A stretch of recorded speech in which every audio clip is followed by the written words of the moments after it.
బయట నుంచి మా ఆఫీస్కి పోతుంటే ఇన్ని వాటర్ అసలు ఎన్ని చోట్ల అసలు అన్నీ ఎక్కడెక్కడ ప్యాక్ అయిపోయాయి. ఎందుకు ఎంత కారణం ఎందుకు? ఏ అపార్ట్మెంట్లో అన్ని బేస్మెంట్లు వేసుకుంటా మొత్తం మూసేస్తున్నాం. వాటర్ అని గ్రౌండ్ వాటర్ అని మొత్తం ఇదైపోతుంది.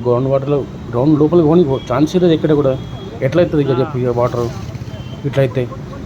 వాటర్ ఏముంటాయి మనకు? ఉండవు. ఉన్న వాటర్ అన్నీ వేస్ట్ అయిపోతాయి. డ్రైనేజ్లోకి డ్రైనేజ్ నుంచి ఎటు వచ్చి ఎటు వెళ్ళిపోతాయి, సముద్రం కలిసిపోతాయి. అదే దీనిగా ఇలా కాకుండా మనం ఇంకు గుంత లాంటిది తవ్వుకుంటే వర్షాకాలంలో మంచి బెటర్ మన గ్రౌండ్ మంచి నిండుతుంది, లోపల మంచి వాటర్ ఉంటాయి. సో ఎవరికి ప్రాబ్లం ఉండకుండా ఉంటుంది. జర చూసుకోండి ఫ్రెండ్స్, నెక్స్ట్ టైం నుంచి జర మంచిగా చేసుకోండి. ఇట్లా కాకుండా జర ఉంటే మనకే మంచిది. చేసుకుని జర లైక్ చేయాలి, జర షేర్ చేసుకొని కామెంట్ కానీ సబ్స్క్రైబ్ చేసుకోవాలి నచ్చితే. ఇంకా మంచి మంచి వీడియోలు కూడా చేస్తాము కావాలంటే. ఓకేనా? Thank you guys, love you so much.